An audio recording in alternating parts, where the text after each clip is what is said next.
What if that nagging feeling in the back of your neck was real? What if those hands reaching out from the dark that you believed were there were there? What if the monster in the basement really existed? And what if there was really something under the bed? Would you have the courage to face your fears? Chapter 1. The New Hunting Ground. The first scream pierced the air like a siren, jolting Marcus from his meticulous planning. He paused, knife hovering over the city map spread across his kitchen table, each red X marking a potential target, or at least, what used to be potential targets. For a moment, he thought it might be one of his own victims, somehow escaped from the soundproof basement. But no, this was different. The scream carried a primal terror he'd never heard before, even in his most brutal moments. Marcus moved to the window, peering through the slats of his blinds. The street below, usually quiet at this hour, was chaos incarnate. People ran in all directions, their faces contorted in fear, and behind them, he squinted, disbelieving. Behind the fleeing crowd shambled figures that seemed human, yet moved with an unnatural, broken gait. Their skin was a sickly gray, clothes tattered and stained dark. As he watched, one of these things grabbed a fleeing woman, sinking its teeth into her neck with animalistic ferocity. "Well," Marcus muttered to himself, a wry smile tugging at the corner of his mouth. "This certainly complicates things." He turned from the window, mind racing. The basement. He had to check the basement. Taking the stairs two at a time, Marcus reached the heavy steel door that concealed his dark secret. The lock clicked open, and he slipped inside, flicking on the harsh fluorescent lights. The body on the table hadn't moved. Of course it hadn't. He'd made sure of that days ago. But in this new world of walking corpses, he couldn't be too careful. Marcus approached cautiously, prodding the lifeless form with the tip of his knife. No response.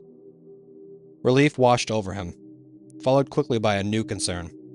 His carefully crafted world of control and predation was crumbling around him. The streets, once his hunting ground, were now teeming with a threat he didn't fully understand. Marcus returned upstairs, his mind already adapting to this new reality. He'd need supplies, weapons beyond his usual toolkit. The neighbors 2 doors down, the Johnsons, had a gun collection. He'd cased their house months ago, but had dismissed them as too risky as targets. Now, with the world falling apart outside, it was time to pay the Johnsons a visit.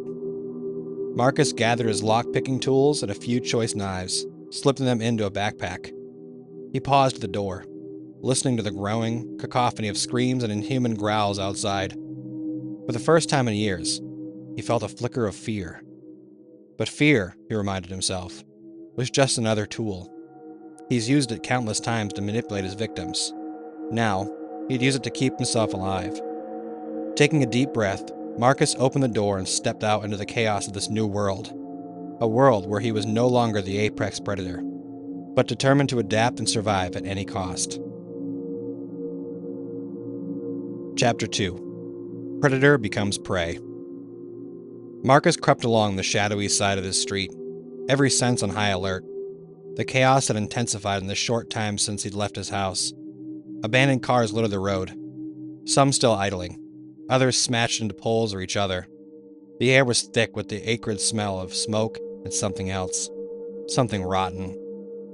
As he approached the Johnsons' house, a shuffling figure lurched from behind an overturned trash can.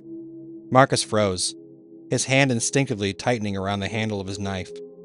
The creature, once a man, judging by the tattered remains of a business suit, turned its milky eyes toward him and let out a guttural moan. Time seemed to slow as Marcus assessed the situation. The zombie was closer than he'd like, but it was slow, clumsy. He could outmaneuver it easily. With a swift sidestep, Marcus dodged the grasping hands of the creature. In one fluid motion, he drove his knife deep into its temple. The zombie collapsed, twitching once before going still. Marcus allowed himself a small smile. Different prey, same result. Wiping his blade clean on the zombie's suit jacket, he continued towards his destination. The Johnsons' house loomed ahead, dark and silent. Too silent. The front door was ajar, never a good sign. Marcus slipped inside, his footsteps silent on the plush carpet. The living room was a mess. Furniture overturned, family photos shattered on the floor. A smear of blood led toward the kitchen. Following the trail, Marcus found Mr. Johnson, or what was left of him. The man's throat had been torn out, his glazed eyes staring sightlessly at the ceiling. Marcus felt a twinge of something. Not quite regret, but a sense of missed opportunity. He'd planned to kill Johnson himself one day. A noise from upstairs snapped him back to his attention. Soft sobbing, punctuated by ragged breathing. Someone was still alive upstairs. Marcus debated his options. The gun safe was his priority, but a survivor could be useful, or dangerous. As he pondered, a new sound reached his ears. The unmistakable moan of the undead, coming from the second floor. Decision made, Marcus moved swiftly up the stairs. The sobbing was coming from behind a closed door at the end of the hall. Between him and that door shuffled Mrs. Johnson, her floral house dress stained dark with blood, arms outstretched as she shambled towards the sound. With practiced ease, Marcus crept up behind her, one hand clamped over her mouth, more out of habit than necessity, while the others drove her knife into the base of her skull. She collapsed without a sound. Marcus approached the closed door, listening intently. The sobbing had quieted, replaced by panic, shallow breathing. He tested the handle. Locked. "Hello?" he called softly, adopting the soothing tone he'd perfected over years of luring victims. "It's okay. The danger's past. I'm here to help." A pause. Then a young voice replied shakily, "Dad? Is that you?" Marcus smiled to himself. This was familiar territory. "No, sweetheart. But I'm a friend. I can get you out of here safely. Can you open the door?" Another pause. Longer this time. Then the click of a lock disengaging. The door opened slowly to reveal a girl, no more than 12. Her tear-stained face a mixture of hope and fear. "Where are my parents?" she asked, peering past Marcus in the shadowy hallway. Marcus knelt down, meeting her eyes with a practiced look of sympathy. "I'm sorry. They didn't make it. But I promise, I'll keep you safe." As the girl's face crumbled in grief, Marcus felt a familiar thrill.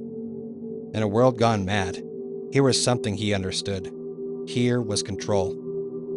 "Come on," he said, gently, holding out his hand. "We need to find the gun safe and get out of here. It's not safe to stay in one place for too long." The girl hesitated, then took his offered hand. As Marcus led her down the stairs, carefully steering her away from her parents' bodies, his mind raced with the new possibilities. In this apocalyptic world, a man traveling with a child would draw less suspicion. She could be useful in more ways than one. For the first time since the outbreak began, Marcus felt truly in his element. The game had changed, but he was still a player, and he intended to win. Chapter 3. Adapting to Survive. The gun safe proved easier to crack than Marcus had anticipated. Years of finessing locks came in handy as his skilled fingers manipulated the dial. With a satisfying click, the door swung open, revealing a small arsenal. "What's your name?" Marcus asked the girl, as he efficiently loaded a backpack with handguns, ammunition, and a sleek hunting rifle. "Emily," she replied, her voice barely above a whisper. She stood rigid in the doorway, arms wrapped tightly around herself. Marcus nodded, not looking up from his task. "Emily, I need you to be brave now. Can you do that for me?" A small nod was her only response. "Good girl. Now, I want you to go to the kitchen and fill any bags you can find with canned food and bottled water. Can you do that?" Emily hesitated, glancing towards the kitchen where her father's body lay. Marcus caught the look and softened his voice. "I know it's hard. But we need supplies to survive.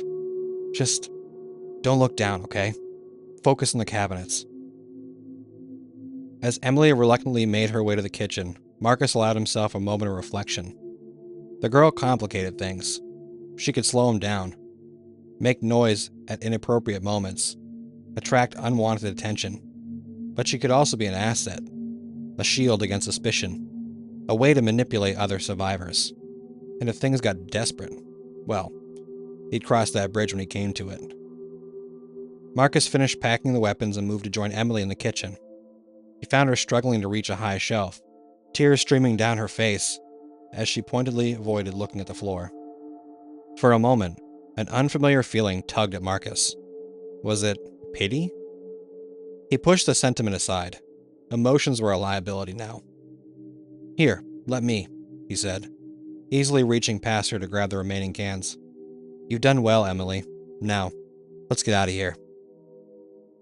As they stepped out onto the porch, the full extent of the chaos became clear. Fires burned, unchecked in the distance, casting an eerie glow over the neighborhood. The moans of the undead echoed throughout the streets, punctuated by occasional screams and gunshots. Marcus scanned the area, plotting their next move. The suburbs were too dense, too unpredictable, and they needed to get to open country where they could see threats coming. A scream cut through his thoughts, much closer this time. Down the street, a woman was frantically trying to barricade her front door as zombies pounded from the other side. Emily started towards the woman instinctively, but Marcus held her back. We can't help everyone, he said firmly. We have to think about our own survival now. The girl looked up at him, conflict clear in her eyes. But shouldn't we try? Marcus knelt down, meeting her gaze. Listen to me carefully, Emily. The world has changed. The rules we lived before, they don't apply anymore. From now on, it's us against them. And them isn't just the zombies. Do you understand?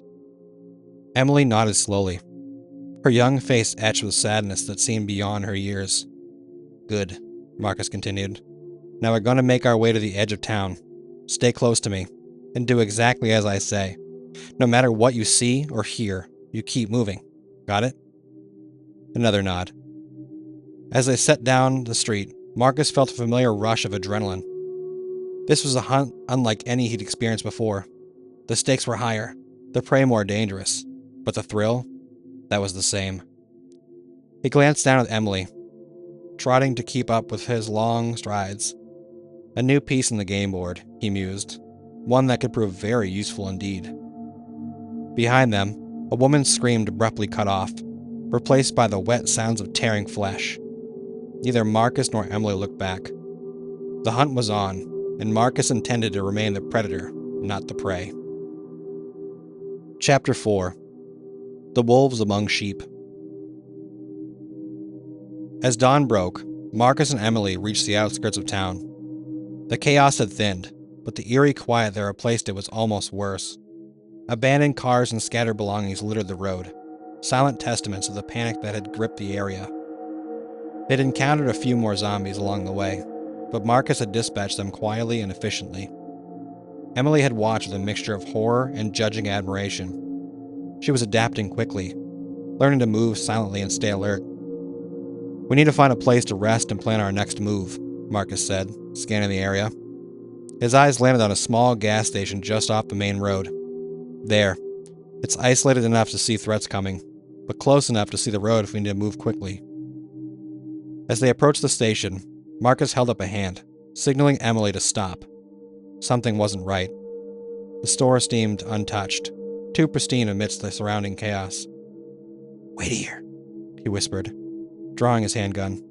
If anything happens, run and hide. Don't wait for me. Emily nodded, her eyes wide with fear. Marcus crept towards the store, every sense on high alert.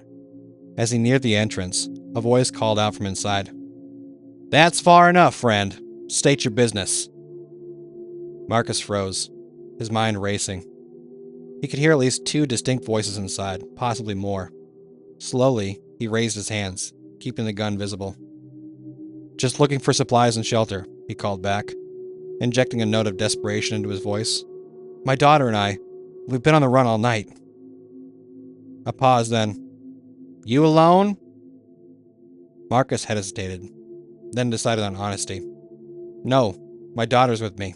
She's just a child. Another pause. Longer this time. Then the door creaked open. revealing a grizzled man with a shotgun. "All right, come in, slowly, and tell the girl to come too." Marcus waved Emily over, noting the man's eyes linger on her a bit too long. As they entered the store, he took stock of the situation. 3 men, all armed. The one who'd spoken seemed to be the leader. The other 2 were younger, nervous, their fingers twitching near their weapons. "I'm Hank," the leader said, lowering his shotgun slightly. "This here's Pete and Liam. We've been holed up here since all hell broke loose." Marcus nodded, adopting a relieved expression. "I'm David. This is my daughter, Sarah. We're grateful for any help you can offer." Hank's eyes narrowed slightly. "Sarah, huh? Funny. I could have sworn I heard you call her Emily earlier." The atmosphere in the room shifted instantly. Marcus felt Emily tense beside him. "Well now," Hank continued, a cruel smile spreading across his face. "Looks like we got ourselves a liar. And you know what they say about liars in times like these." In that moment, Marcus made a split-second decision. These men were predators, just like him. But they were sloppy, overconfident. He could use that. "You're right," Marcus said, his voice taking on a harder edge. "I did lie. Force of habit, I suppose. You see, in my line of work, honesty wasn't always the best policy." Hank raised an eyebrow. "Oh? And what line of work would that be?" Marcus smiled, cold and dangerous. "Let's just say I'm very good at making people disappear. A skill that had proved quite useful lately." The younger men exchanged nervous glances, but Hank looked intrigued. "Is that so?" he said, lowering his shotgun further. "Well then, David, maybe we can come to an agreement. We could use a man of your talents." Marcus nodded slowly, his mind already formulating plans. These men could be useful for now, a buffer against the dangerous outside. And when they outlive their usefulness, well, old habits die hard. "I think we could work something out," Marcus said, placing a protective hand on Emily's shoulders. "After all, we're all just trying to survive, aren't we?" As Hank led them further into the store, Marcus caught Emily's eye. The fear was still there, but there was something else too. Understanding. In that moment, he realized she was more than just a useful prop. She was becoming a partner.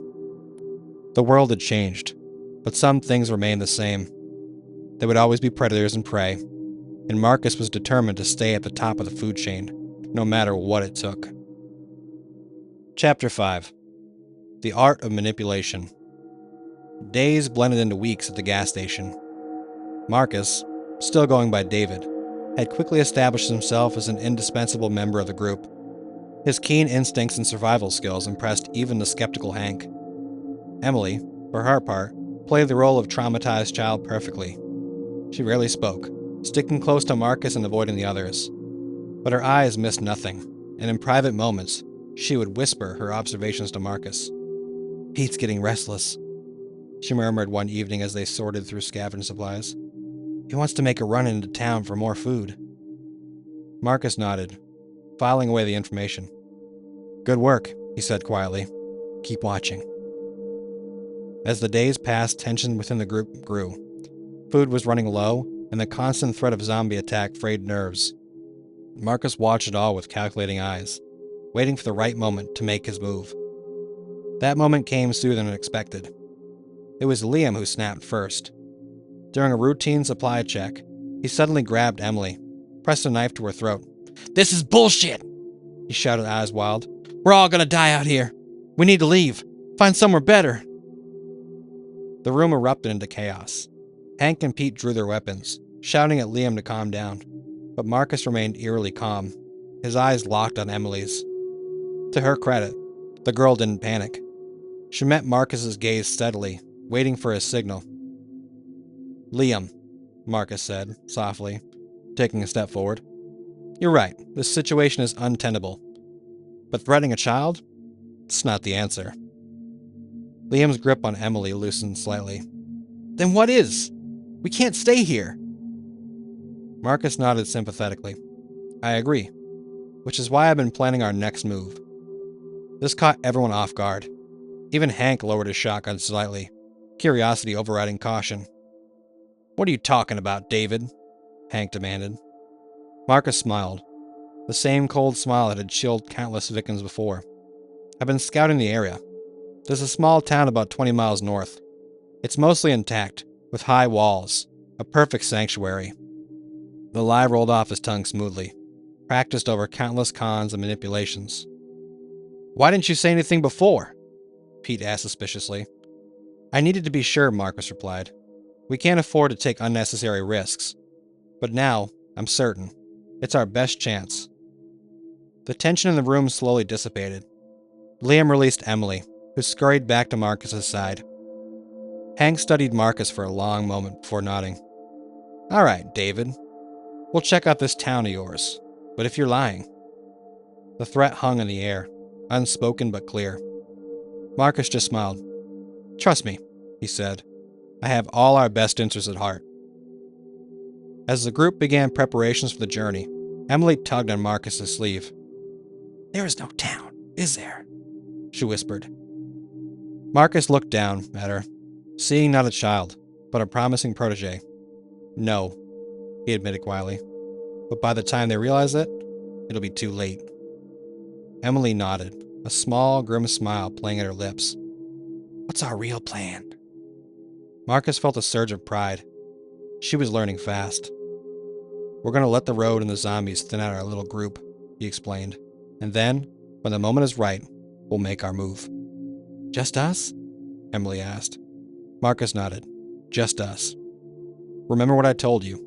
It's us against them, always.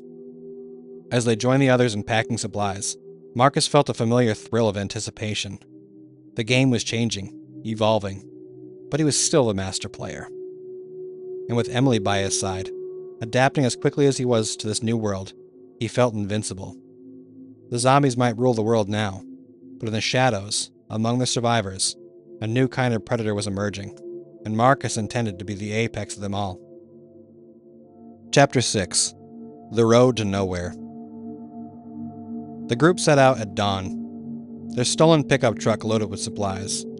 Marcus took the wheel, with Hank riding shotgun. Emily sat squeezed between Pete and Liam in the back seat, her small frame tense with anticipation. As they drove, Marcus spun elaborate tales of the sanctuary that awaited them. He described high walls, abundant food, and safety from the undead. With each passing mile, hope bloomed in the eyes of his companions. All except Emily, who watched the unfolding deception with quiet fascination. The first sign of trouble came around midday. A massive pileup blocked the highway, forcing them to detour onto smaller, unfamiliar roads. You sure you know where you're going, David? Hank asked, suspicion creeping into his voice. Marcus nodded confidently. Just a small setback. We'll be back on track soon. But as the afternoon wore on, the small setback grew into a major problem. The roads became increasingly rural, winding through dense forests. Twice, they had to stop to clear abandoned vehicles from their path, the noise attracting shambling hordes of the undead. During one such encounter, Liam's nerve broke. As Marcus and Hank fought off the zombies, Liam made a run for it, disappearing into the woods. Leave him, Marcus shouted as Pete moved to follow. We can't risk spreading ourselves thin. When the immediate danger passed, the remaining four regrouped by the truck. This is your fault, Pete sneered, rounding on Marcus. There's no sanctuary, is there? You've led us into the middle of nowhere. Marcus raised his hands placatingly. I know how this looks, but I swear we're close. We just need to... His words were cut off by a crack of a gunshot. Pete crumpled to the ground, a look of frozen shock on his face. Behind him stood Emily, Liam's discarded pistol smoking in her small hands. For a moment, no one moved. Then Hank raised his shotgun, aiming it at Marcus. I knew there was something off about you two, he growled. Start talking or you'll end up like Pete. Marcus glanced at Emily, saw the cold determination in her eyes, and made a split-second decision. You're right, Hank, he said calmly. There is no sanctuary. There never was. But think about it. Did you really believe there was some magical safe haven out there, in this world? Hank's grip on the shotgun tightened, but uncertainty flickered in his eyes. Marcus pressed on. The truth is, nowhere is safe. But some of us, people like me and Emily, we've adapted. We understand what it takes to survive in this new world. And right now, Hank, you have a choice to make. You can pull that trigger, maybe kill me. But then what? You'll be alone out here, with no plan and dwindling supplies. He took a step forward, ignoring the barrel of the gun now pressed against his chest. Or you can join us, learn to survive, really survive, in this world. What do you say? For a long moment, the only sound was the distant moaning of the undead. Then slowly, Hank lowered his shotgun. All right, he said, gruffly. I'm listening. As Marcus began to outline their new plan, Emily moved to stand beside him. Her eyes darted between the two men, the gun still held loosely in her hand. In that moment, Marcus felt a surge of something akin to paternal pride. Emily had taken her first life day, not out of fear or self-defense, but as a calculated move to further their survival. She was evolving, just as he had hoped. As the sun began to set, casting long shadows across the blood-stained road, Marcus allowed himself a small smile. The day hadn't gone exactly as planned, but the outcome was satisfactory. They had supplies, transportation, and a new ally, however temporary that alliance would be. In this new world of the undead, Marcus was creating something far more dangerous, a legacy. And as he caught Emily's eye, saw the glimmer of understanding there, he knew what legacy would outlive even him. The real game was just beginning. Chapter 7. The Hunter's Apprentice. As weeks turned into months, the unlikely trio of Marcus, Emily, and Hank carved out a nomadic existence in the zombie-infested world. They moved frequently, never staying in one place long enough to attract too much attention, from the living or the dead. Marcus watched the growing satisfaction as Emily's skills sharpened. She learned to move silently, to read people's intentions, and to strike without hesitation. Her childhood innocence had been replaced by a calculating coldness that mirrored his own. One crisp autumn morning, as they scavenged through an abandoned suburb, Marcus decided it was time for Emily's final test. Emily, he called softly, gesturing her over. I have a special task for you today. The girl's eyes lit up with interest. At 13, she was no longer the frightened child he'd first encountered, but a hardened survivor. Marcus nodded towards Hank, who was busy searching a garage for supplies. It's time we moved on for our friend here. He's becoming a liability. Emily's expression didn't change. You want me to kill him? She said flatly. Marcus smiled. Not quite. I want you to set him up. Lead him into a situation where the zombies will do our work for us. Can you handle that? For a moment, something flickered in Emily's eyes. A remnant of her old self, perhaps. But it was gone as quickly as it appeared. Of course, she replied coolly. I have an idea. Marcus watched with pride as Emily approached Hank, her body language shifting subtly. She looked younger suddenly, more vulnerable. Hank, she said, her voice trembling slightly. I think I saw someone in that house over there. A survivor. Hank's head snapped up, eyes narrowing. You sure, kid? We haven't seen another living soul in weeks. Emily nodded earnestly. I'm sure. It was just for a second, but I saw some movement in the upstairs window. Hank hesitated, looking to Marcus for confirmation. Marcus shrugged, feigning indifference. We're checking out, I suppose, but be careful. As Hank cautiously approached the house, Emily trailing behind him, Marcus felt a familiar thrill. He'd orchestrated countless deaths, but this, molding Emily in his image, this was his masterpiece. From his vantage point, Marcus watched as Emily guided Hank into the house. Moments later, he heard the telltale moans of the undead, followed by Hank's panicked shouts. Emily emerged from the house alone, calmly closing the door behind her. The sounds of struggle continued inside, growing fainter. Well done, Marcus said as she rejoined him. How did you manage it? Emily shrugged, a ghost of a smile on her face. There was a closet full of them upstairs. I just had to get him in the right spot and open the door. Marcus nodded approvingly. And how do you feel? For the first time, Emily hesitated. I don't know, she admitted. Should I feel something? Marcus placed a hand on her shoulder. Emotions are a luxury we can't afford anymore, Emily. You did what was necessary for our survival. That's all that matters. As they gathered their supplies and prepared to move on, leaving Hank's fading cries behind, Marcus felt a sense of completion. Emily was no longer just a useful tool. She was an extension of himself, a legacy that would carry on his work long after the zombies or rival survivors finally claimed him. In this world of the undead, Marcus had created something truly terrifying. A perfectly molded psychopath, unburdened by conscience or hesitation. As they walked away from the suburb, Emily fell into step beside him, her eyes scanning the horizon for their next opportunity. Marcus allowed himself a small smile. The student was becoming the master, and together, they would carve out their own empire in this apocalyptic world. The zombies might rule the earth, but in the shadows, a new breed of predator was emerging, and Marcus couldn't be prouder. Well, I hope you enjoyed that story. It was a little different than what I normally do. I thought it'd be kind of cool to hear what a serial killer would do in a zombie apocalypse, and this turned out way differently than I thought it would, and I'm really happy with the way it turned out. So I hope you enjoyed it. Thanks for listening this long, and as always, remember to face your fears.